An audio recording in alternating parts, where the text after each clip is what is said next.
अरे गोरिया चाँद के अजोरिया नियन गोर बाड़ू हो।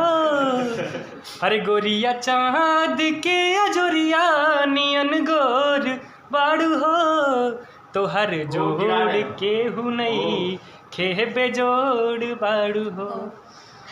अरे होठवा तोहार जैसे अरे भोर के किरनिया, अरे आँखिया में प्यार के समायल बा दुनिया।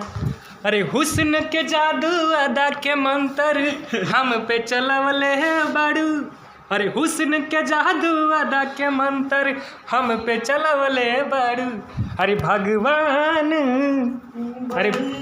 अरे भगवान बड़ी फुर्सत से तुहरा के बनहले। क्या बात है, देखिए देख लीजिए और थोड़ा मन से देख लीजिए आप लोग।